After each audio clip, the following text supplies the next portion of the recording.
Okay, so the examples we have here are simple addition and subtraction, but they're also basic blueprint reading concepts that a lot of students seem to struggle with these days. So it's one of the abilities or one of the tasks that I want you to be very good at before the end of this semester. So we'll start out with the first one over here. Finding those missing dimensions A and B. What did you guys get for dimension A? 10 inches. Okay, anybody get anything different? Okay. Dimension A is a horizontal dimension, right? Which means we have to figure it out using only other horizontal dimensions. So that's the 8 and the 18. When we look at it, if we have all of the horizontal dimensions of a piece, assuming we don't have any angled sides, it's all horizontal and vertical, there has to be one of three relationships between them. Either they have to be equal, they have to add up to one of the other dimensions, or they have to subtract to one of the other dimensions. Now here there's two ways we could look at this. We could say the 8 and the A have to add up to the 18, or we could say the 18 minus 8 gives us A. Any questions on where those relationships are coming from? Yeah, these two have to add up to the whole thing. So we just take 18 minus 8 and we do get 10 for A. How about for B, what'd you get? 18 inches, good. And I noticed you tack the inches on. If you don't put inches on your quizzes, I'm not going to get uptight about it. I'm not going to mark them wrong, but good job catching that. Did you have the units on there? So, same thing again. That is a vertical dimension there. So I can get most of this out of here without losing anything. So since those dimensions are vertical, since that's vertical, I can only look at other vertical dimensions, which is the 6 and the 24. And I have the same type of situation there. The B plus 6 has to add up to 24. So I have to do 24 minus 6 to give me B of 18. How about over here for this one? What'd you get for dimension F?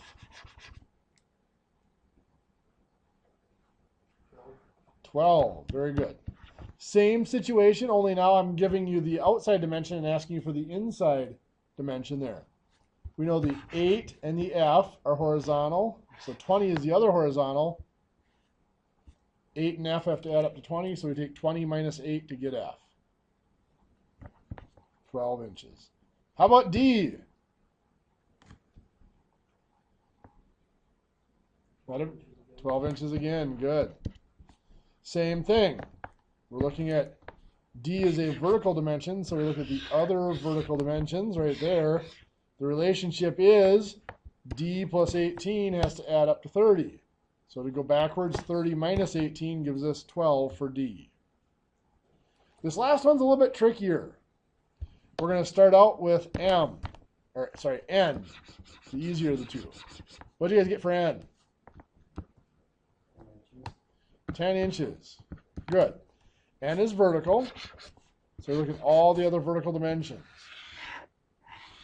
Now in this case, these three, the 8, N, and the 10, have to add up to 28.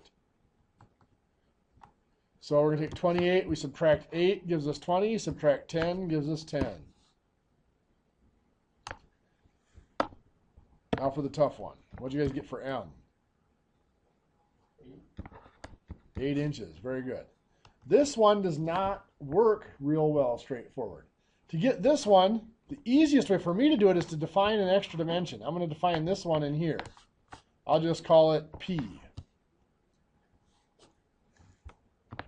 To find P, I can look at the 24 and the 12 here. How big does P have to be? Careful. 24 and 12. That has to be 12, right? 24 minus 12 gives us 12. So that means that's 12 across there, which means it'd be 12 across here too. That dimension stays the same. Nothing goes in or out there. So I'm dealing with the 20 and 12 and M. I know that M plus 12 is 20, so subtracting 20 minus 12 gives us 8. Is there anybody that's a little confused by those or struggles a little bit to find those? And that's a big concept I want to make sure everybody has. Okay, well, good job on those. When we left off yesterday, or yeah, Monday, I guess we left off, we were talking about operations with numbers, and I gave you a page out of the book. It was 8 through 10, problems 1 through 70, the odds. Anybody have any questions on those? Okay. Well then, we're going to proceed today to the next step, which is talking about the individual values. You talked a little bit about multiplication and that whole repeated addition thing, but I want to go back now and talk about addition and subtraction, and really what does that mean to combine those values? Last class we just kind of assumed that you knew your addition and subtraction, multiplication, division facts. So if we have 5 plus 3, now I know that all of you know that that is 8, but what does it really mean? How do we combine those values? Well, it comes down to how we represent values or amounts.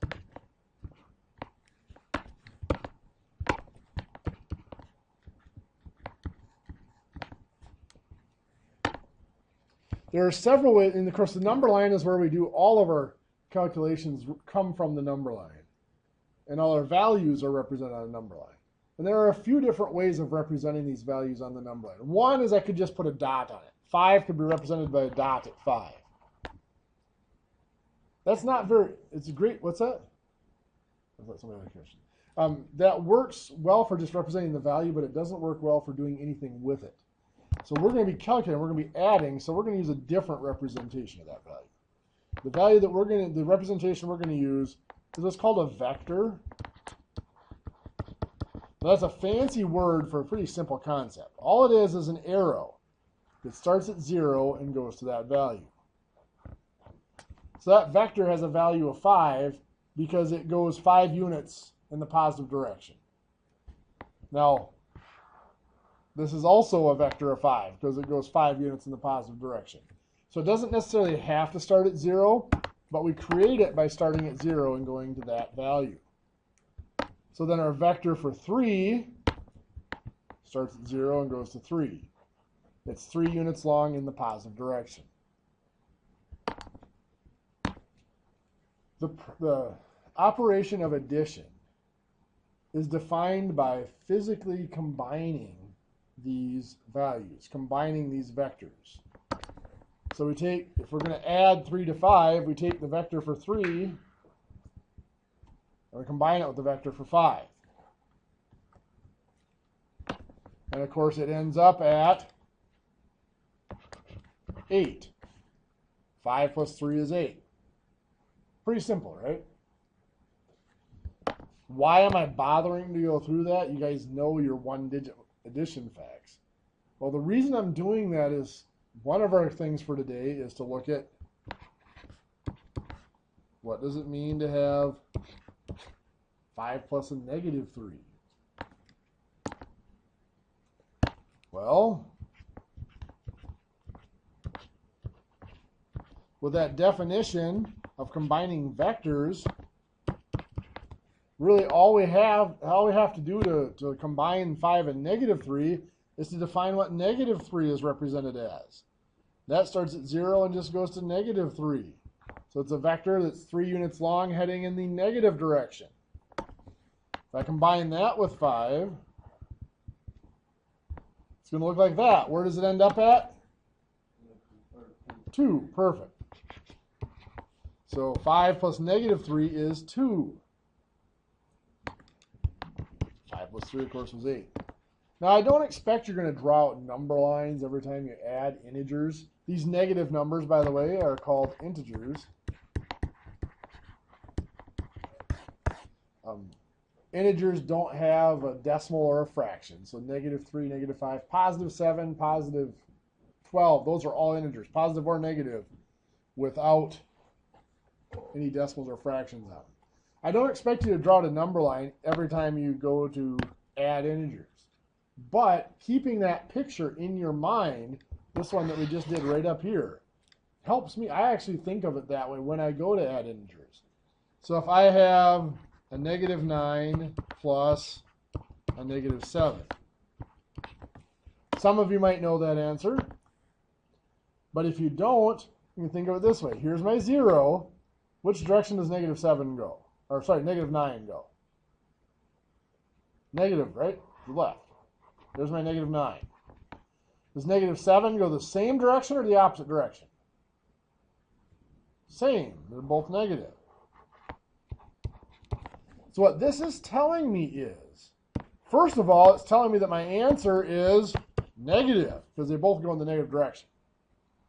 Since both of those arrows or those vectors go in the same direction, it tells me their values build onto each other. So it's just 9 plus 7, which is 16. So negative 9 plus negative 7 is a negative 16. So those vectors tell me, like up here with the 5 and negative 3, is basically 5 minus 3. I subtracted the values. So those vectors tell me whether my answer is going to be positive or negative, and they tell me whether I'm going to add the values or subtract the values to get to the size of my result. So we might have a negative 8 plus 3. Same type of thing. Here's 0. What direction does negative 8 go? Positive or negative? Negative. Positive 3 go the same direction or the opposite direction? Opposite. Now here's another question you got to ask. Is it shorter or longer? 3 is shorter than 8, right? So it's going to be shorter. Why was that important? Well, it's important because being shorter than 8, it stays on the negative side of 0. We know our answer is negative, and the size of our answer is the difference between 8 and 3, which is 5. So the result is a negative 5.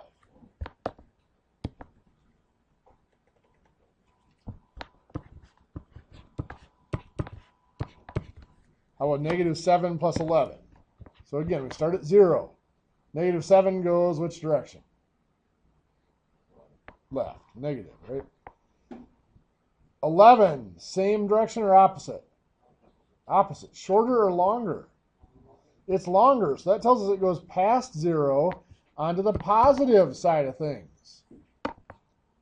So our answer for this one is positive. Now, do the arrows go the same direction or opposite? They go opposite, right? So does that mean we add the values or subtract them? Through opposite directions, we have to subtract them. What's the difference between 11 and 7? 4. So that answer is a positive 4.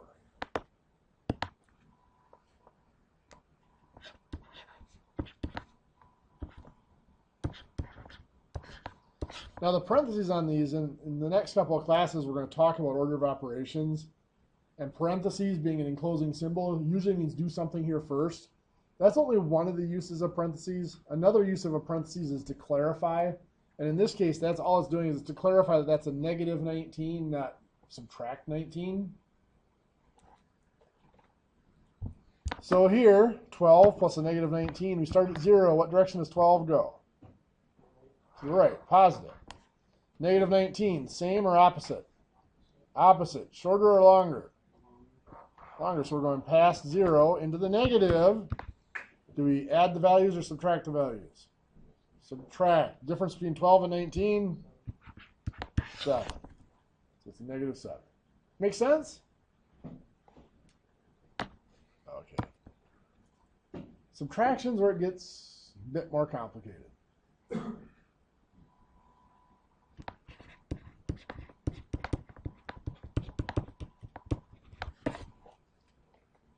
If we look at a problem like 8 minus 3,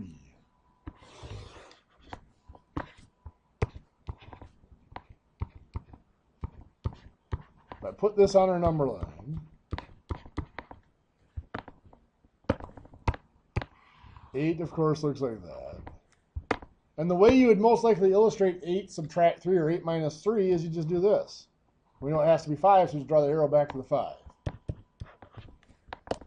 If we look at this picture, though, what is the difference between that picture and the picture for 8 plus a negative 3. Trick question. There is no difference, is there? The reason there's no difference, of course this equals 5 as well, is those two are the same problem. I mentioned on Monday that addition and subtraction are the same operation, just opposite directions. The definition of subtraction, there are actually a couple of different definitions of subtraction. One of them is 8 minus 3 equals 5 because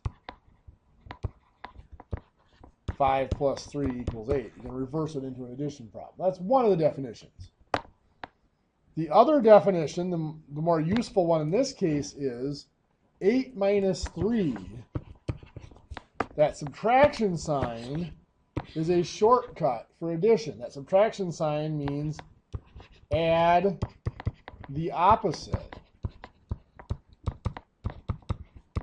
of the number that follows it. So 8 minus 3 literally means 8, and then instead of subtracting 3, we add, what's the opposite of 3? Negative 3. And you can see that turns it into 8 plus negative 3. Now, for something like 8 minus 3, we don't need to do it. We know 8 minus 3 equals 5. If I gave you 12 minus 7, we know that that equals. Try to contain yourselves. What is it? 5. Yeah.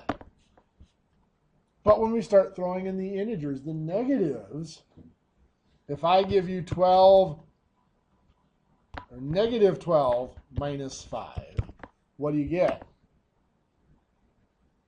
Confused, right? For the most part. In the right track, you're on the right track, but you're a little off. Then we're going to change this to negative 12 plus, what's the opposite of 5? Negative 5, right? Instead of subtracting a positive 5, we're going to add the opposite. We're going to add a negative 5.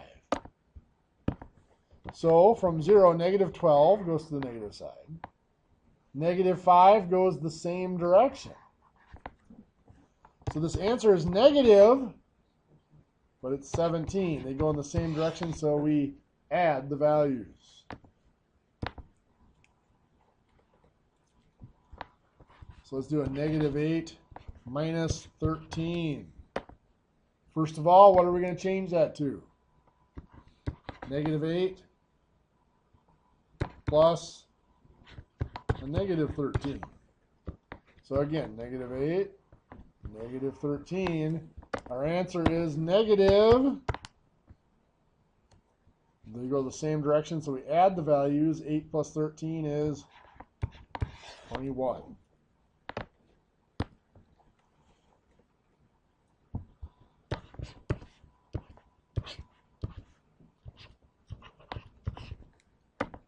Here's where it gets sticky. 7 minus a negative 15.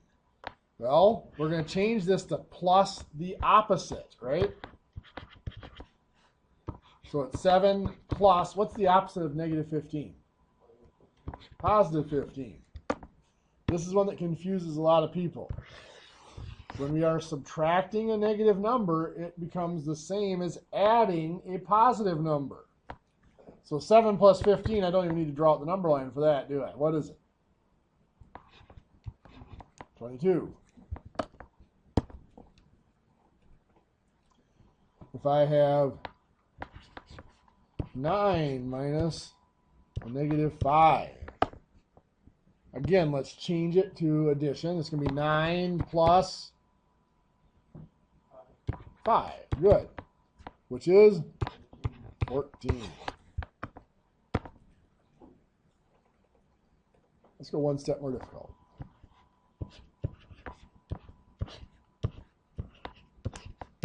A lot of people look at this, so negative 13 minus negative 9, that's got to be negative 22. It's not. This becomes negative 13 plus positive 9. So negative 13 plus positive 9. Here's my negative 13. Positive 9 goes the opposite direction, only shorter. My answer is going to be a negative, and the difference between 13 and 9 is 4. Perfect.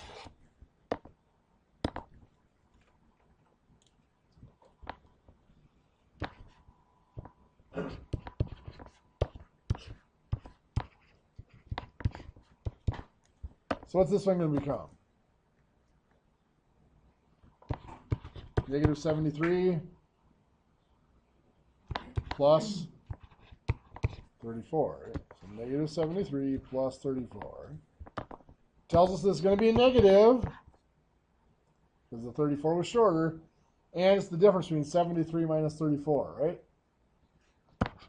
You have to write it out, that's okay, or use your calculator. 73 minus 34 is 39.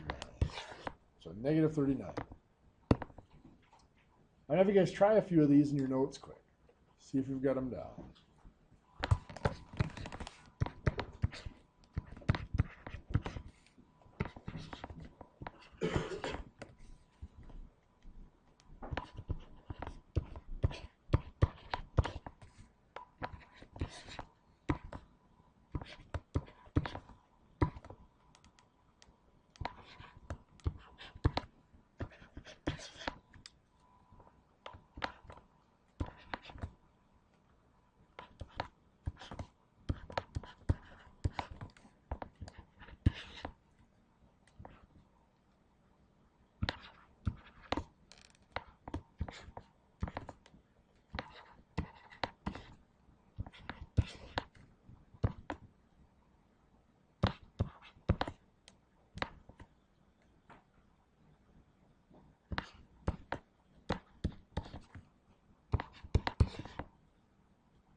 Let's try those 8 quick. Negative 7. Good. 15 minus negative 8. A positive 23. Negative 14 minus 27.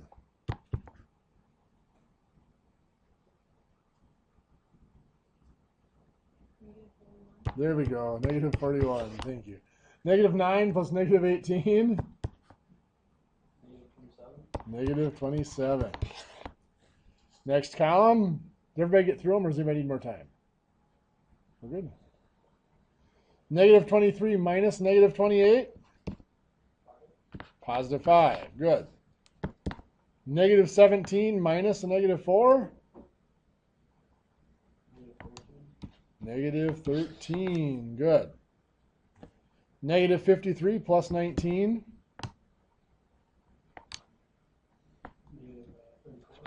Negative 34. Good. And finally, negative 112 minus 34. Negative 146. Good. I chose these problems kind of carefully to make a point. Everybody's always looking for that one hard and fast rule you can always apply. And the one I always hear come up, 2 negatives make a positive. And yeah, there's some truth to that, but only in certain situations. Like here you can see, hey, there's 2 negatives and it was negative. Here's 2 negatives and it was negative. Some of you are like, well, there's a double negative there. Well, the answer is still negative. So that when you're dealing with adding and subtracting, you cannot use those hard and fast rules. There isn't one. You have to think in terms of what I showed you of, first of all, change subtraction into addition, and think about the vectors or the movement on the number line. To do multiplication, we go back to what we looked at on Monday a little bit of the definition of multiplication. We said 5 times 3 is 15, and we find that by doing 5 plus 5 plus 5. Repeated addition. So if that's the case, negative 5 times 3 is no more difficult. It's just going to be negative 5 plus negative 5 plus negative 5, which is a negative 15. a little bit more difficult is negative, or just 5, sorry. Come on. 5 times a negative 3. You don't even need the time symbol in there. If I just write it as 5 with the negative 3 in parentheses, that implies multiplication when you have a number outside the parentheses like that. But anyway, this one was easy. Negative 5 times 3 is just saying take 3 negative 5s and add them together. Right now, this is saying take negative 3 5s and add them together. I can't really add 5 together or negative 3 times, can I? But for multiplication, we can switch it around. It's something called commutative. We can change its order. We can change that to be negative 3 times 5. So now what it's saying is take 5 negative 3s and add them together. That we can do.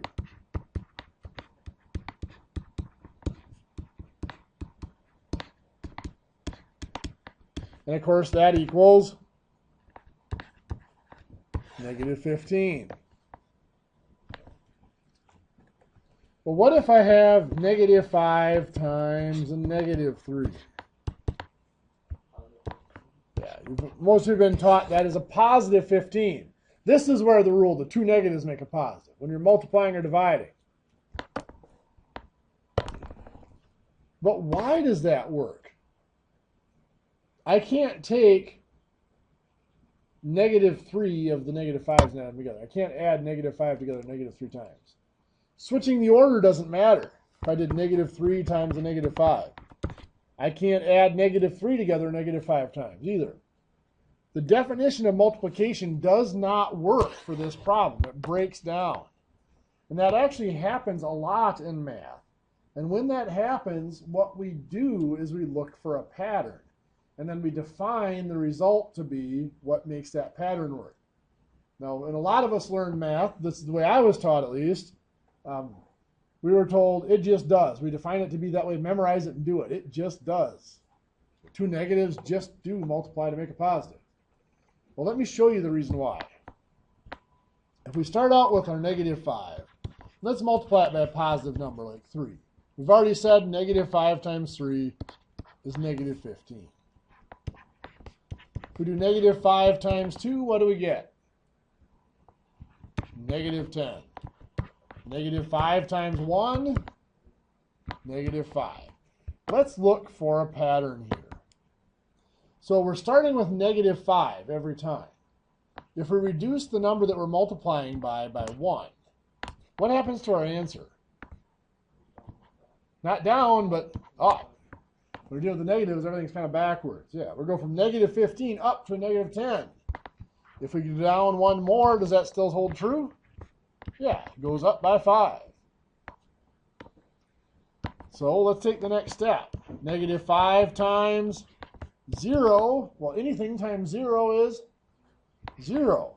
Does that keep our pattern going? This went down by 1. Does this go up by 5? Yes, it does. So we're going to just keep that pattern going. Negative 5 times a negative 1. Yeah, this went down by 1. This has to go up by 5. Be a positive 5. So if we keep going, negative 5 times a negative 2, keep that pattern going, it must be positive 10. Negative 5 times a negative 3 would have to be positive 15. So the only reason that we multiply two negatives and it comes out to be a positive is it makes this pattern hold true. In all practical purposes, when you go to just calculate with it, what you need to know is, of course, when you're multiplying, if it's a positive times a positive, what are you going to get? Positive. That's what we've always done, right? What if it is a negative times a positive? What are you going to get? Negative. How about a positive times a negative? Negative. And a negative times a negative is a positive. So what you see here, if we're multiplying two things that are the same sign, either both positive or both negative, what's our result? Positive. If For multiplying two things that are different signs, one negative and one positive, no matter what the order, the result is negative.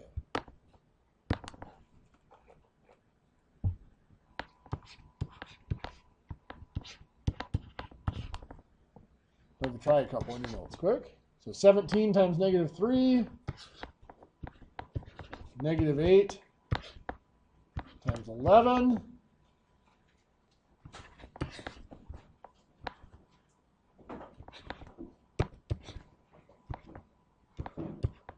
negative 6 times negative 5, and 7 times negative 4 times negative 2.